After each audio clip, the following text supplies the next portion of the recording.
Chapter 27, Operation Eagle Eye.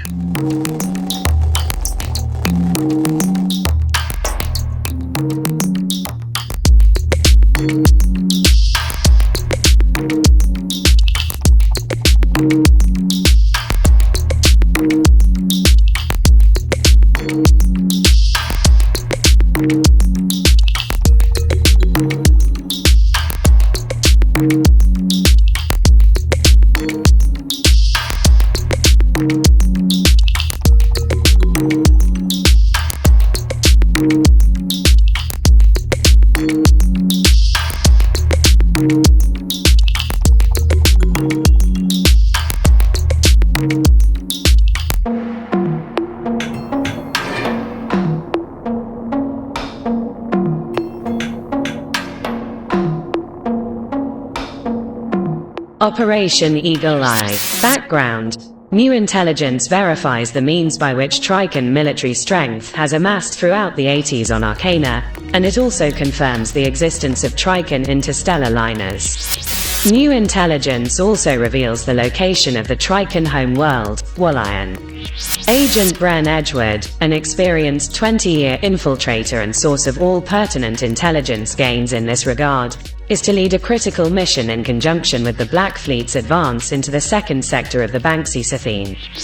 For the Banish fleets, and by this mission, faster than light speed, FTL, capability must be achieved, and Trican liner advances thwarted in order to endure the invasion forces. Mission.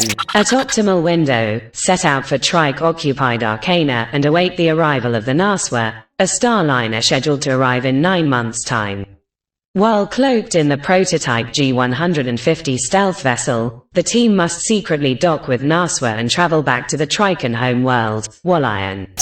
Once there, Agent is to board Naswa and retrieve all information regarding the vessel, such as manifests, system specifications such as faster-than-light travel, FTL, capabilities, broadcast communications, schedules, and all data related to any further attacks planned against the Banksy Sathine star system.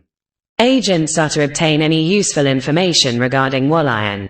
Immediately transmit all relevant data from cloaked vessel along requested encrypted channels, prior to FTL jump. The window's open, Joshua.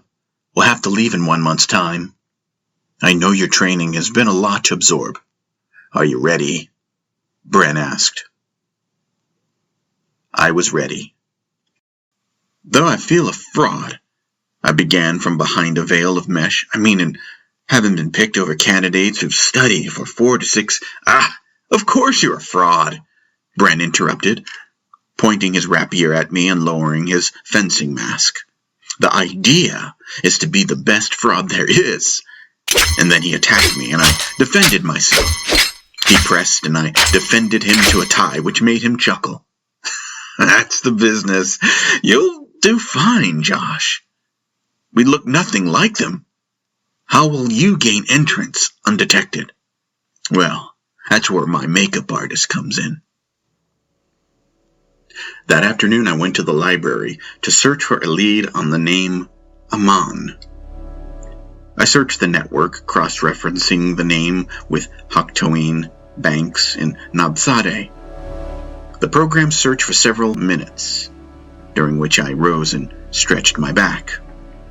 A moment later, a printed card was run off from the brass press. Aman was a Nabzadeh name meaning protector.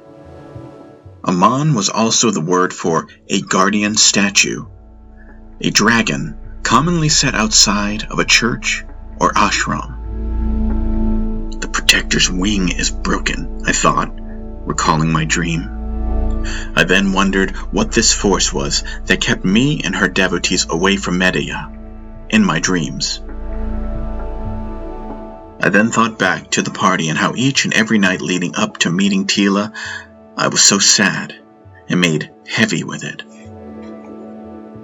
Whatever this force was, it operated here on Bane.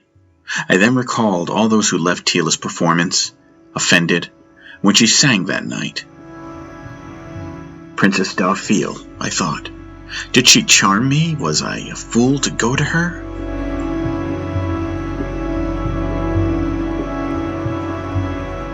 It is hard to say, brother, Tila said to me while in dream.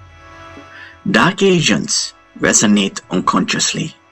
Many don't know they are being used, Tila warned. Many of them don't know what they stand for and are only puppets.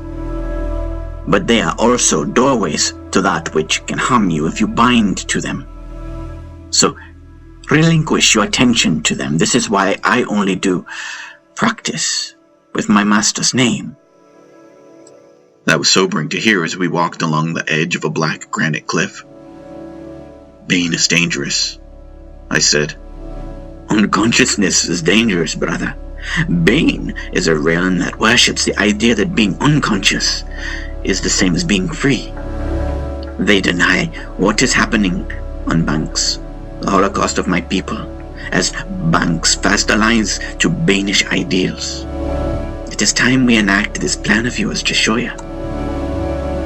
And I smiled upon hearing her call me that. The mission was this. In dreams we would find each other and free the protector, Amon, and he would then free the others of Medea's circle. Medea made it clear to me that her circle was indeed alive, but all were convinced that she was dead and that all was lost. It is a dark spell, Jeshibian, one that wounded their spirit and led them to accept her disappearance, like what you have done. Before I found you, before she sent me to you. In the dream, we did not fly.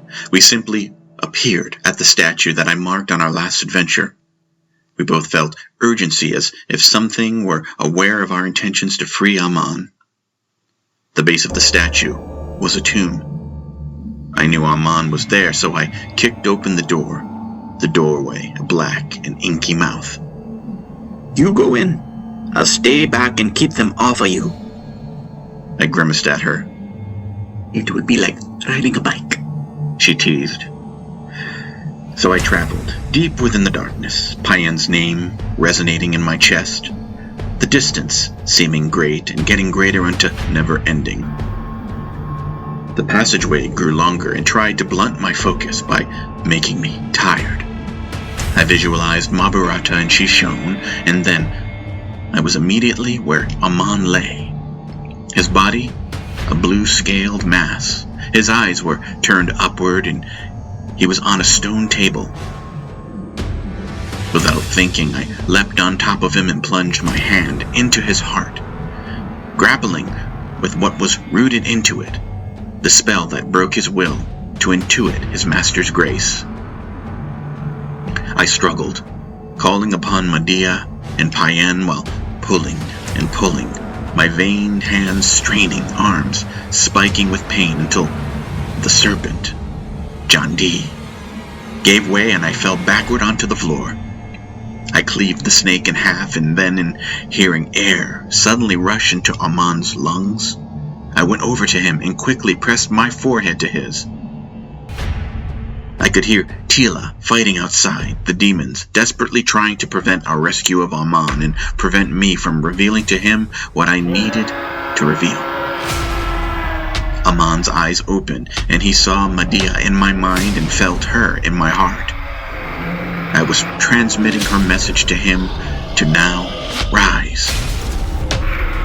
Telepathically, I yelled, "She lives!" Then a gentle smile came to his thick purple lips. He rose, his indigo body growing 10 times in size, and then with one crouching gesture, Amon stood straight.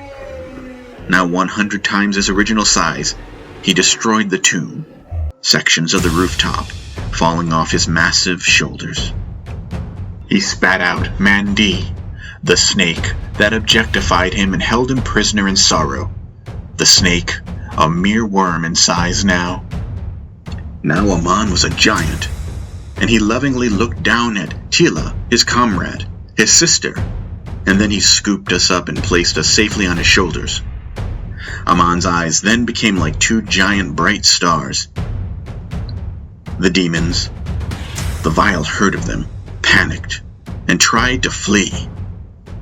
Amon stretched out his arms, inhaled deeply, and then, like rolling thunder, called out, "Medea!"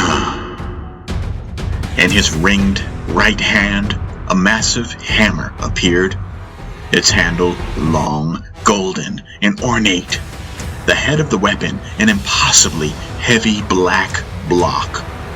Amon raised it high with both hands as he leapt and brought it down on the demons with devastating force. The entire sky turned white with lightning. An enormous ripple of white fire spreading outward from where he struck. The shockwave went out into the farthest reaches of space, and we could see stars sparkling as this wave bent the light between them. He then walked toward a mountain where the demons kept his master, our master. Over the mountaintop, Amon peered, and then reaching down his fingers, pulled the rooftop off of the compound. Medea was not there. They moved her again. Damn! No, we've won this battle, brother, Tila said, sensing my distress. The circle will all be enlivened again, Jeshoia. It worked, Tila exclaimed. I grinned as we sat on Amon's shoulders and he lumbered over the purple horizon. In the distance was another tomb. I felt a deep sense of deja vu. Somehow all of this happened before. From the Journal of Bren Edgewood, February 22nd, 4178. BSS Recruit Lecture, Hoktwan Nadzade Revolution, transcript excerpt. When banks was finally given their independence, they quickly became a closed society. No Danish ship has touched down on Banks' soil since the mid-3890s. Nothing gets in or out without direct clearance. No one visits without applying for a visa, which takes years of processing before more than likely being denied.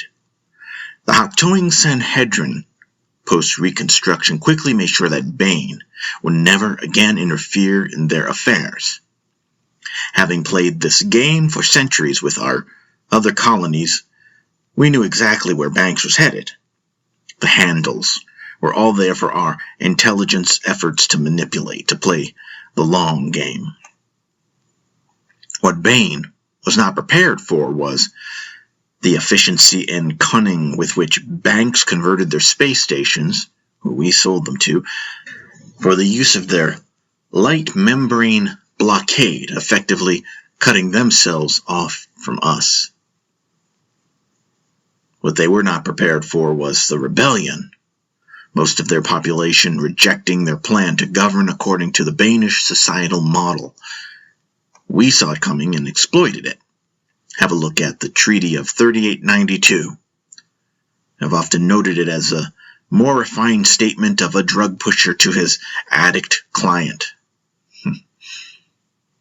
We sold the power of our model as if it were a drug, masking our true intentions behind the machinations of politics. As an agent working in the sector, you're the mule, the drug runner, the prostitute. It's that ugly. But I digress. It was not long before there was great civil upheaval in an attempt to oust the Haktowing Sanhedrin and put the Nadzade priestesses back in power. The Nadzade were a formidable force then, around 100 years ago. And what's that? The question was, do I regret the part I played as an agent in tipping the scales against the Nadzade? And was it ethical? Well, you don't go into this line of work not expecting that your hands will get dirty. Will you have ghosts that haunt you in doing what we do? Indeed you will. What are our jobs as intelligence agents? Well, you must always have the end game in sight.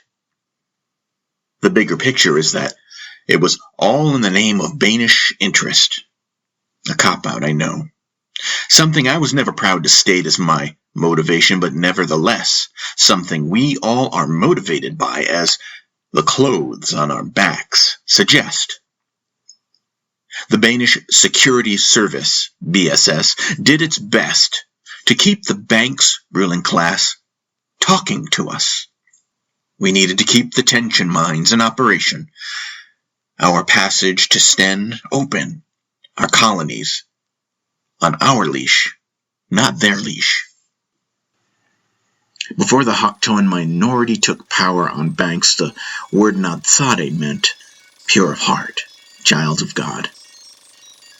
Now, even among Banes, the word Natsade is associated with fanaticism, with bomb vests and antics like poison coffee and the ideals of personal jihad. Not spiritual jihad or spiritual rebellion, mind you. Ask yourself why this association exists, especially here among Banes, 30 million miles away. The answer you will find is sitting in those chairs among you. The real Natsade, the actual esoteric order that consists of the devotees of the goddess Neada, were strong. Their beliefs go back much, much further than those of Bane's own Ephesian goddess worshippers, whose ancient texts acknowledged planet Banks as sister planet. An elder world they traveled to astrally in order to humanly evolve under the Natsade spiritual tutelage. Here on Bane, according to Ephesian faith, those advanced occult and spiritual teachings were decimated by ancient Romaria, ancient Paljal, us. But still, the throne today fears the influence of the Natsade ever since Bane began to colonize her. The Natsade are made of power, unshakable in their belief that all beings inhered in God. The Natsade lived an uncannily peaceful life. The Hokhtoan, the citizenry, who supported them, and eventually joined them if they were ready, never really thought them a threat. Not until we taught them to see that way. Taught them our certain brand of greed and self-interest. No, the Natsade did not run or hide, seemingly unconcerned with the Hokhtoan party's brewing genocidal intentions. They sat in their ashrams and mosques and meditated, as they always did, as the reckless youth, a group I refer to as the Hokhtoan Natsade. They blurred the lines, you see. They took the esoteric order's name and used their faith, ruined it with marketing and political stains of fundamentalism, stains that BSS made sure to deepen with propaganda among Banes and among Joels, so that no one would ask questions about our participation in the Natsade's annihilation. We police for them. We extract diamonds from Sten for them. It is now that simple. And so, as an agent, I used the expected, observable social patterns that we at Security Services anticipated due to our experience with Jolel and the nations within our own world, Romaria, Ephrasia, and encouraged it, helped to create awful momentum. This is what you will do. And so, having killed their own faith, denied their own faith, so to speak, banks developed at an alarming rate and became a legitimate power in the Banks Athene. During this time, Bane found itself losing its grip like a abusive father suddenly realizing his son was now a head taller than him and eager to prove his strength. This is what actually has happened there, helped along by Paljal. This is what will never hold for the Banish consciousness because of the layers of manipulation that keep our citizens safely ignorant.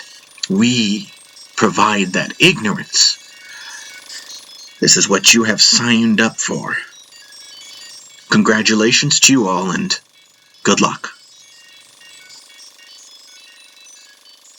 Our shuttle docked at Orbital 1 station. The station was immense, and it had been busy in its service to the Red Fleet ships stationed there. After a long drawn-out battle, with command over my accompanying Bren as a crew member, we were given the go-ahead. They insisted Bren take one of their agents. Bren refused to comply and called their bluff on all their threats. No one else was better suited for this mission, and Bren knew that the bureaucrats knew it. The goal? To be the best fraud there is, I mused. I knew now what he meant. I was convinced that there was no other ready to take on this mission. To travel to the darkest corner of space, infiltrate the ranks of the most fearsome armada ever seen, and come back alive.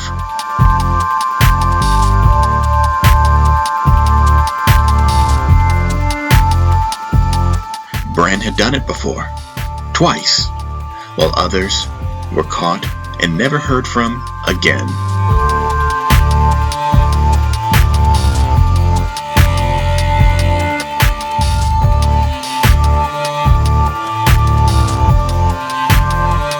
I piloted the shuttle and was pleased with the ease of my docking effort.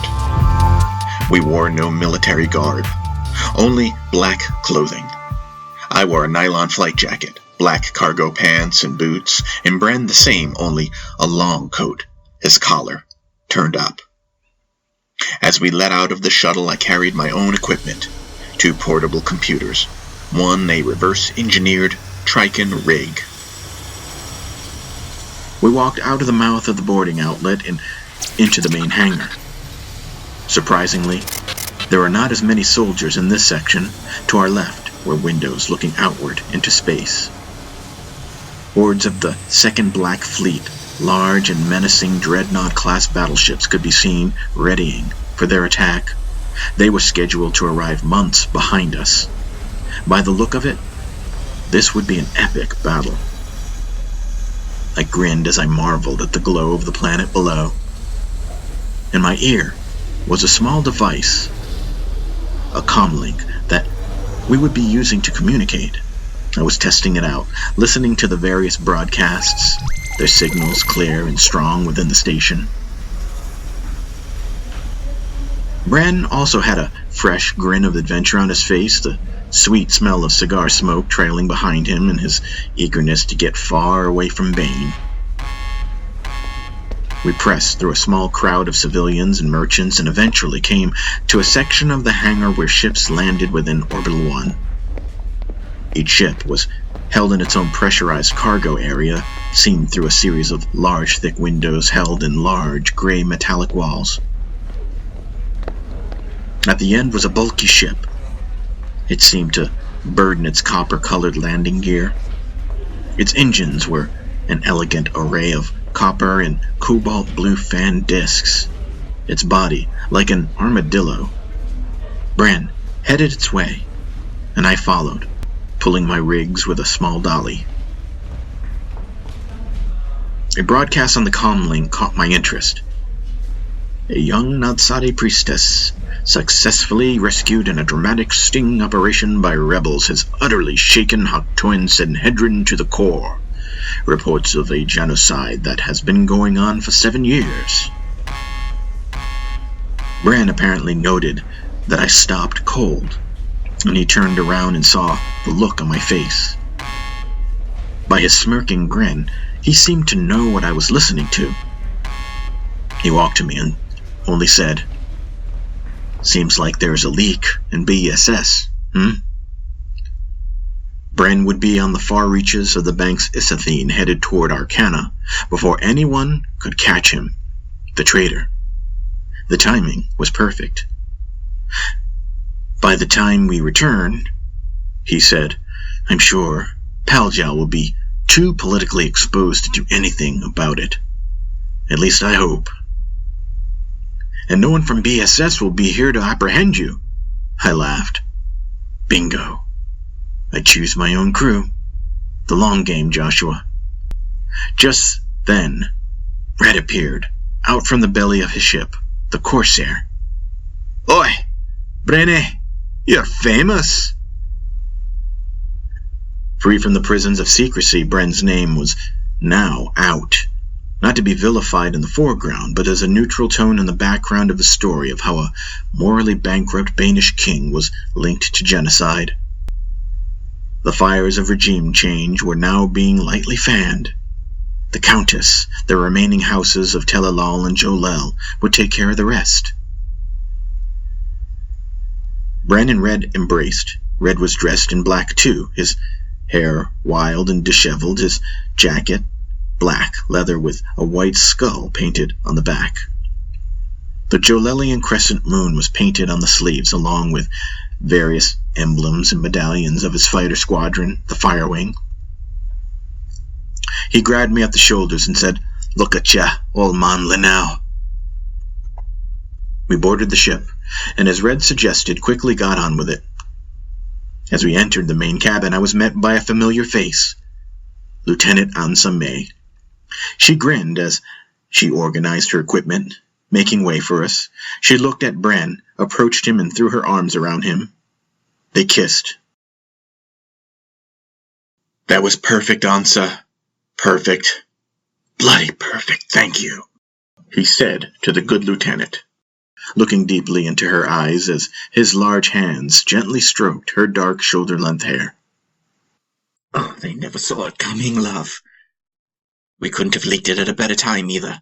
Look, check this out," she said, speaking of BSS and the brewing scandal taking place below. She tapped her comlink, tapped her ear, and transmitted a broadcast. "Medea found. Guilt of crown. The last known Nadsade priestess, Medea, was found after a daring rescue by rebel commandos who killed several Haktuin gods. Several men armed with machine guns were able to locate where she was being held captive, apparently awaiting an illegal execution. The report of her rescue was leaked by a reliable underground source for the Haktuin rebels, who were able to provide video footage of the rescue implicating the Sanhedrin and exposing their ill intentions towards the child. With this event reigniting the Nadsade movement, the streets of all major cities are again full of demonstrators. Coincidentally, reports on Bane of leaked Danish security service documents from an active agent, Bren A. Edgewood, detail and corroborate the long-standing rumors of death camps and the Danish crown's knowledge of them for over 2 decades. Bren's eyes widened. She's safe. They got her, Ansa.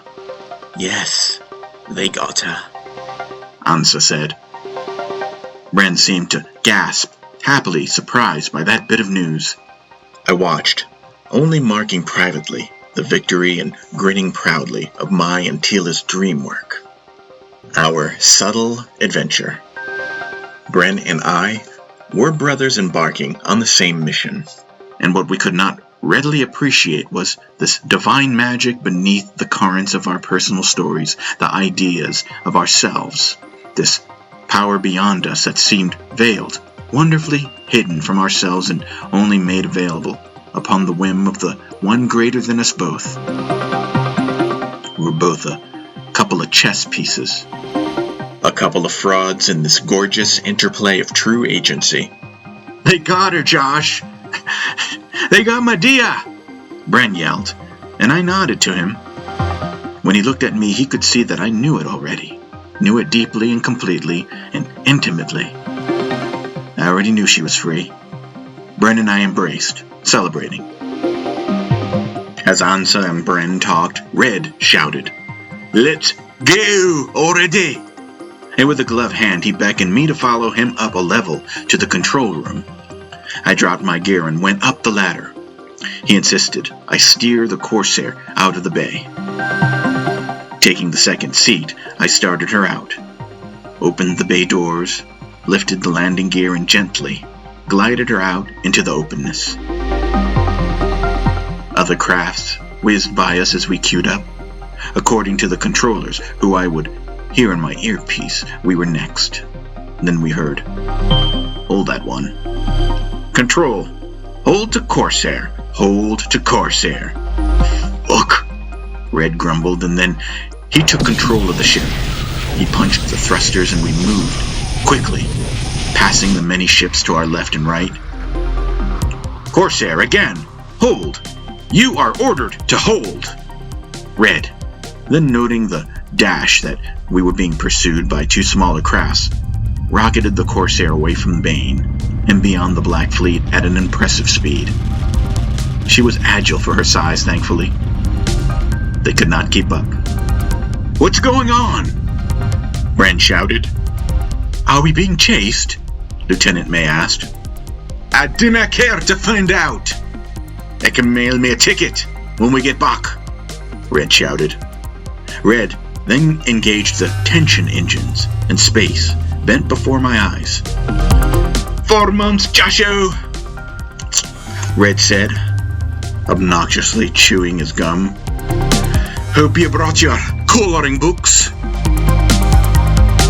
As the craft sped along at sublight speed, the screen before us was white, the outside not quite recognizable as space. I could not help but swoon in Medea's grace. I could feel her pouring over me like rain. Unmistakable beauty, power, and grace. She seemed to hold me, to kiss me.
Chapter 28.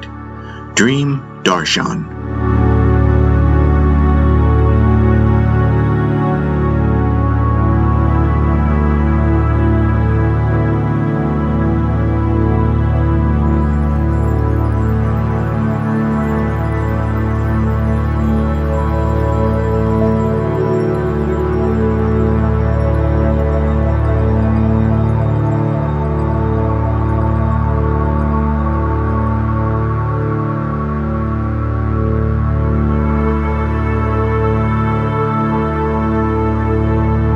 I fell asleep and directly into her sphere. Amon, the guardian, stood before me, powerful, his skin strikingly indigo, glowing with each inhalation. He was massive, muscular, wearing only a silver skirt and sandals. He held his hammer by his side, the head resting on the floor and the long golden handle held like a cane. His hand resting on the end of it. Amon looked at me with two black eyes, pupils alert and white, sharp but expressing the deepest heartfelt gratitude as he knelt on one knee and beckoned me to approach him. I moved one step closer and Amon pulled me in and held me to him. He rose with me in his arms, pressing his heart against mine, throwing me upward into the air, catching me and hugging me. His voice was like a lion. He only said, Khoorhran. He was nearly crushing me in his thanking me, and I loved him, happy in the most real embrace of a loving brother. Amon put me down before a smaller man, his hair long and tied at the top of his head. He was wearing a full toga. In my heart I heard his name, Dolji. He was perfectly quiet, gentle, and attentive. And again in my heart, I heard, come. Tila was present. We embraced and then held hands as we followed Dolji. Dolji held out his hand and I took it with my free one. He placed his hand against my cheek and lovingly gazed at me and disappeared beyond the subtle antechamber and deeper into Nyhembreth, her place. Before me was Medea. She was no longer a child, but now a strong, fully grown, and strikingly beautiful woman. I fell to the floor weeping, kissing her feet. She picked me up to my feet. Then she lifted my chin and encouraged me to look her in the face, a face so beautiful that I thought I would die looking into her. My heartbeat quickened with unfettered attraction as the bright light refracted against her jeweled indigo skin. She kissed my cheeks and then my lips deeply and held me to her. I died in her embrace, walking past the fearful propaganda of death as presented by the twin snakes. I awoke next to her, at her feet, in a sitting room, her name beating in my heart. She then stood. She wore a toga, and sashed around her was a large weapon, a heavy rifle. Aman and Dolji stood by her. Medea, only with the silent language of the heart, said, "Very good," nodding as they disappeared. I awoke knowing that she could never be forgotten. The G-150 was attached to the Corsair's belly, close to the engine. It was a small, short-range stealth craft designed for a crew of our number. After my ordeal in learning to fly the 100, Lieutenant May taught me everything about this craft. I could see the hull of the 150 through the thick glass panels in the floor of the Corsair. We all sat in the circular enclosure of the main cabin of the Corsair, drinking champagne from plastic cups that had been smuggled aboard by AMSA. We toasted the mission and to change. If we were successful, the Banks Isathene would have struck its first major blow against the enemy I had not even seen, but only heard stories about. Bran bragged about his encounters, and in his telling framed the Trikes as fierce fighters. I could not help but feel a profound sense of déjà vu as I listened, like I had had this experience countless times. I then tripped along a thin thread of insight. By Medea's grace, I recognized the same experience, though masked by different languages, different times, different points of view. There's only one free being expressing all stories, and that being is masked by a slippery idea. I could not go there. It was a slippery fish popping out of my grasping hands, just as Paen illustrated to me as he reeled in his catch, and as I tried to see beyond. To journey beyond this partition that obscured the depths of the root memory that only left behind a subtle taste. The insight vanished, and I again refocused to hear the conversation taking place. Well, of course the time is right, Ansa May said. She would not balk. Well, with Jolel and their squadrons ready, she'd be batshit crazy to, Red countered. Well, I would actually be surprised if the king resists. The reins of his unpopularity have been beating down on his shoulders for nearly 50 years. Ansa mused poetically, leaning on one shoulder, crossing her legs.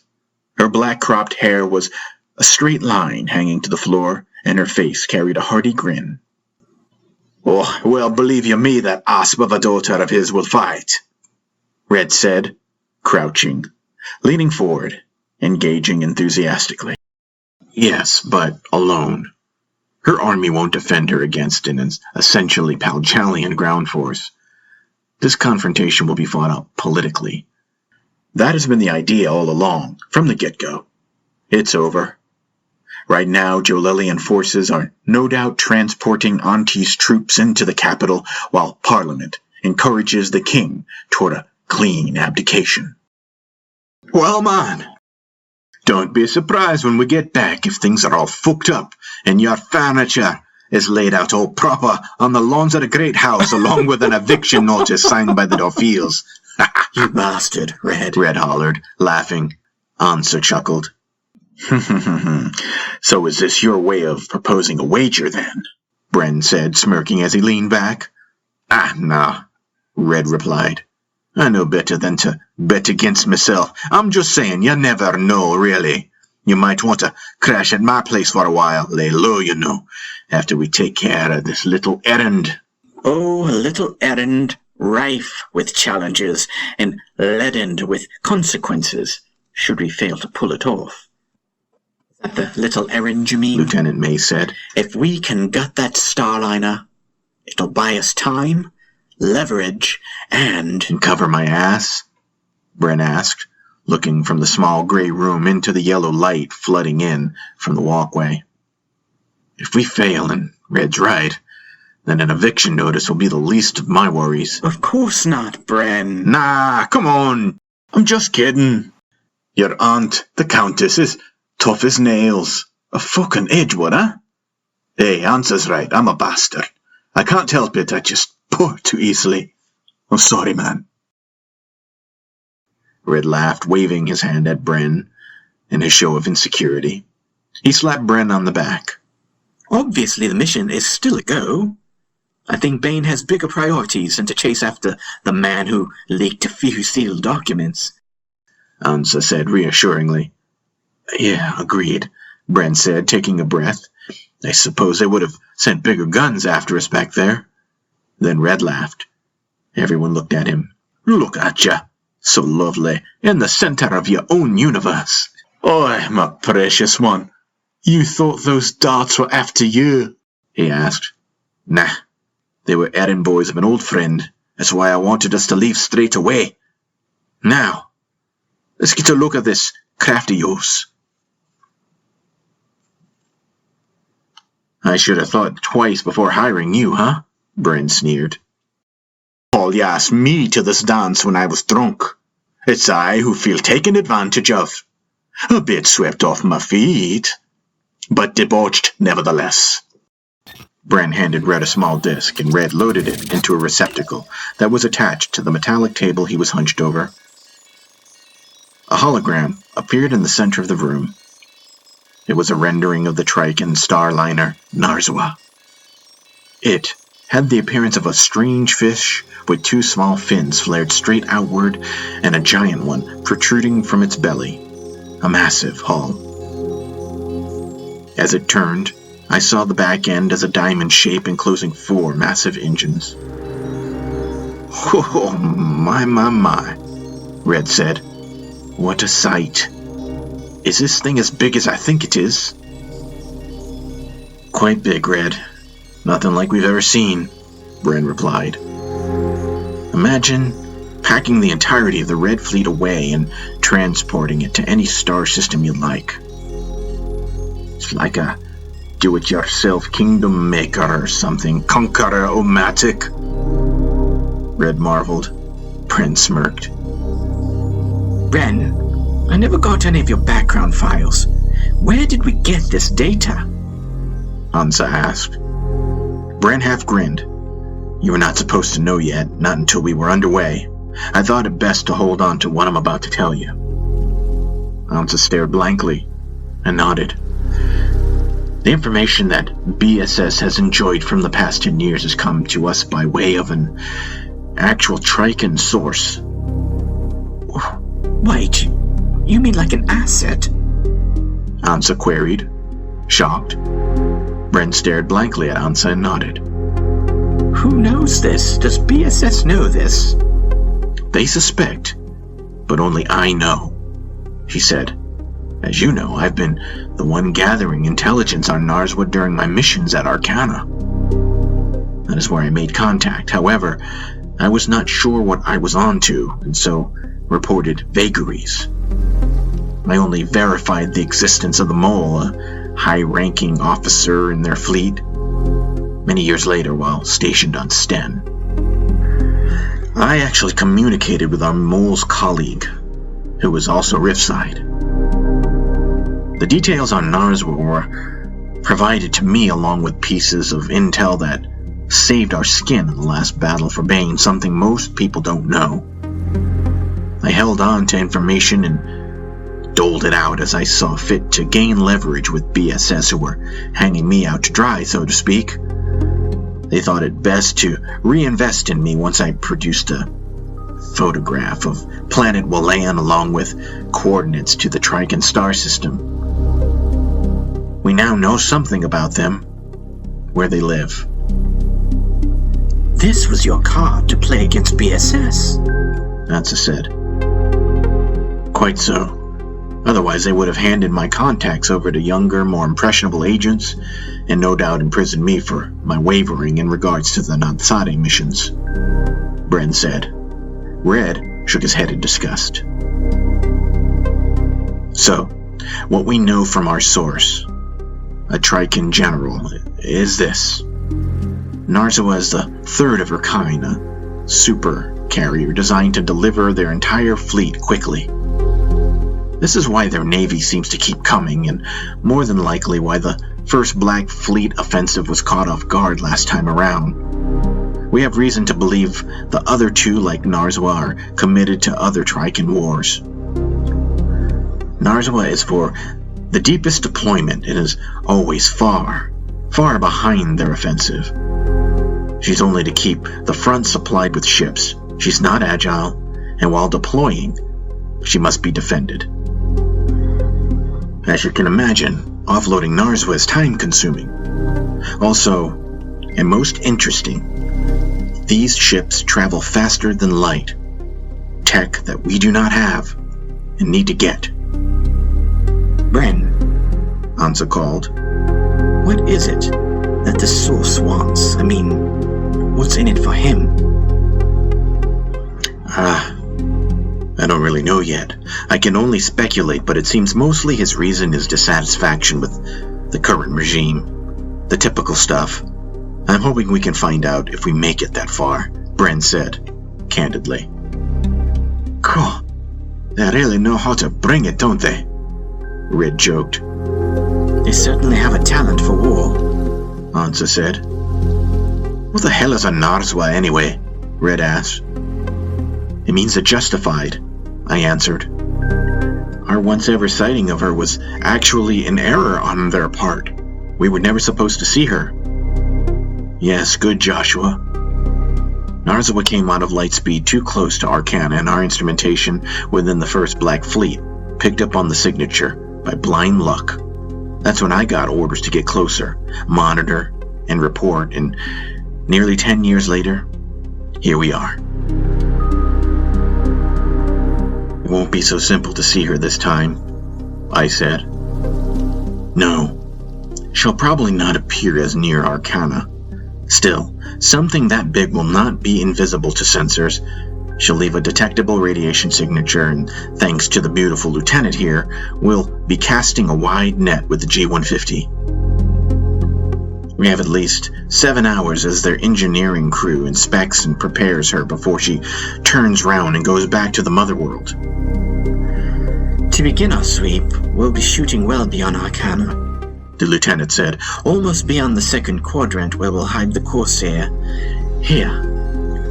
She pointed at pink and purple clouds in holographic space. The shadow of her gloved fingertip falling across my eyes. Floating all about and sniffing fodder, Red said. Then what?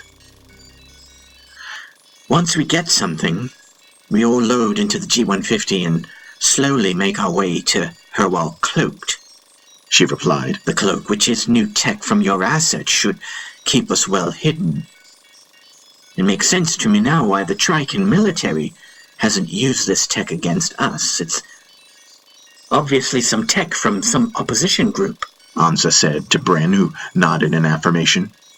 Yes, it's desperately being sought after by the Trike military, Bren said. Now we have it. Right.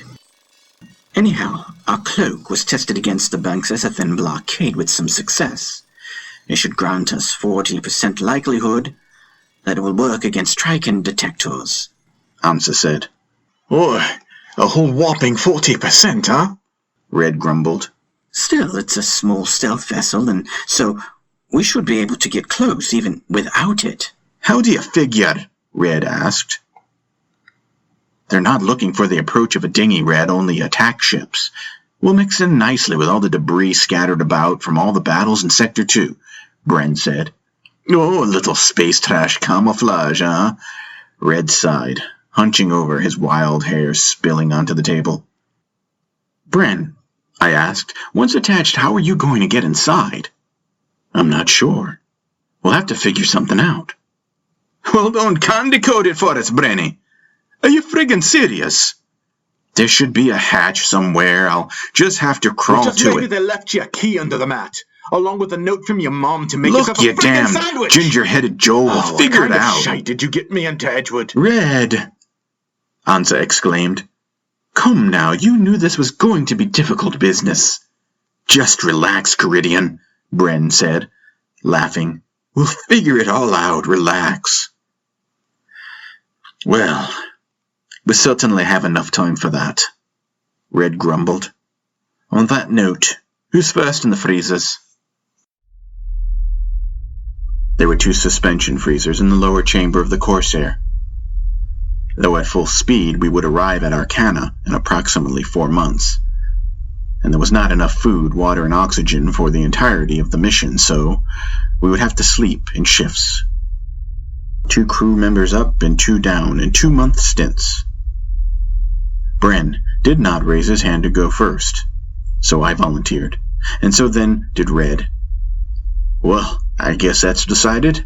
One last meal, and then to bed. From the Journal of Bren Edgewood, March 6, 4186, en route to Planet Sten from Arcana. New orders. Space travel sickens me. It's the cryo-sleeping. Think on this. The worst way to age is to experience nothing as you progress to your grave. Despite all the suspended time, you find that you are not a wiser man. What a waste. One would think it easy to sleep for prolonged periods of time, like a youth who desires 2 or 3 more hours after being roused by their alarm clock. But after 22 years of service to BSS, mission after mission, expedition after expedition, sleep begins to reveal itself as another cage. No better than the fleshy mass of my body in its waking state. Imagine the last hour of your sleep cycle, the one in which your body burns and aches for use, and your mind can no longer drift in deep bliss, being stretched for a period of a month or more, 2 months, 6, or God forbid 9. The cold and the drugs can only be so effective for these damn 2-year-long stretches. The company hedges in providing enough food for more than a week aboard, and so we sleep longer. They will not provide more than enough drugs, so our sleep is only so deep at points. Those of us more experienced are more resistant to the drugs, which is the category in which I lie. I have bad dreams. Long strings of them. Black pearls stretched across the galaxy as our craft cruises along, day after day, week after excruciating week, perhaps a few months, until the stimulant courses through the IV like the key turning the tumblers of the locks to free me. I wake up only to be greeted by the old problems we forgot we had and are abandoning them in dream. We forgot who we were. Now, all the old concerns are restored, and we remember that we are on a dangerous mission in the name of king and country. It is so disappointing to again remember all of these problems, the ones we escaped, only to return to the agitation, the worry, and the doubt suffered within our ordinary mortal coil. I used to think so differently of my work when I was young and naive. I once thought that I was escaping in my travels, escaping into the vast, endless speckled space.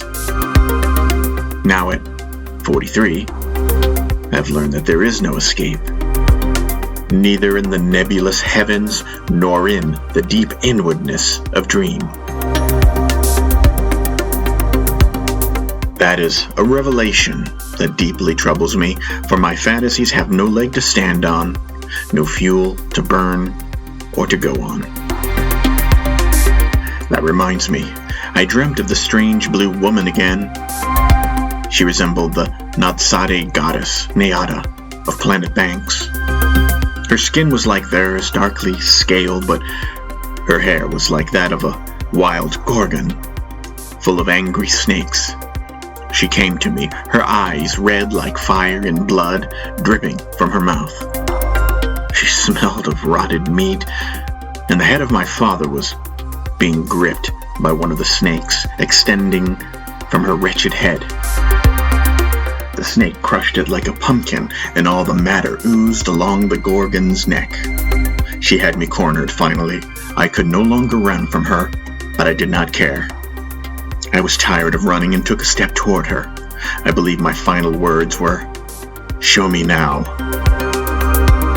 I looked into her eyes and into every pair of eyes extended from her mane of serpents that fixed their gaze on me from her grotesque visage, and immediately began to be held still, stone still. I could not move. There was only the fidgeting of my heart, which I then felt to beat its last, as it too turned to obsidian, and then cracked inside me. My body then shattered like marble, and I felt free, finally free. The overhead lamps in my sleep pod poured light into my eyes as I awoke sobbing. Through the windows of our craft I took in the view of Sten, so large and so green. I hoped I would die here. I would be glad for it.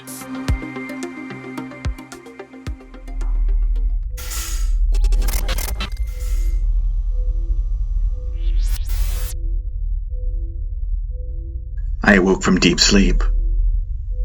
It was dark, the only light from within the pod. I was uneasy in this darkness.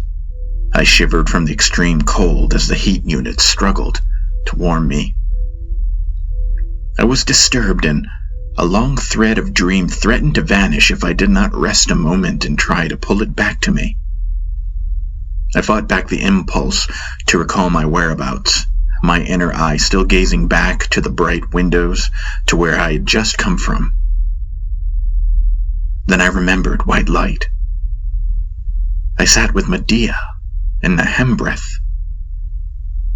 I remember feeling the rush of strong caffeine coursing into me, the machines dragging me back, and in dream trying to get up from my seated position. But I was being called to her, called to stay in the room.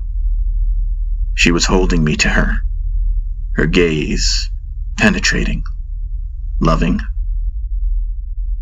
She shone as the brightest possible sun against 5,326,889,102 miles of perihelion darkness, of our deepest, darkest space. She only talked the language of heart, of source, all said as the silent language of intuition. So she said to me again, "Only be what I am. That is what is extended beyond and survives the ordeal of your self-possession. Only what I am reveals and outshines this gesture." I tried to again rise, only to be held, as she said, "No eyes see me. I am not viewable in any mind room of the dreamer, but finding me is the act of true love. of surrendering to and allowing what I am to be revealed to you more completely. My love, stay in the room, she said again. I lamented being unable to hold her as I rose and began to leave. She said so sweetly, so beautifully, as if blowing a kiss to me.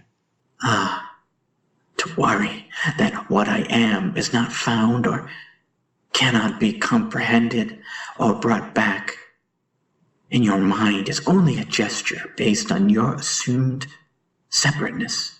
What I am cannot be lost or found in mind's light. Your mind cannot survive what I am. I say again, my love, stay with me in the room before your mind. And so, staring into the white light that shone into my eyes, I did not rush to the problematic gestures of Joshua Khoorhani. I did what she said. I stepped out of the pod shivering, vomited in the puke bucket, my body in shock, and then sat as Medea did in a kneeling position on a thick towel, mimicking her form. Only the white noise of the ship heard in the darkness. The corsair disappeared from me for another hour. I rose to find Red in the main cabin wearing only his underwear and slouched over a hot cup of espresso. Not enough caffeine, Red?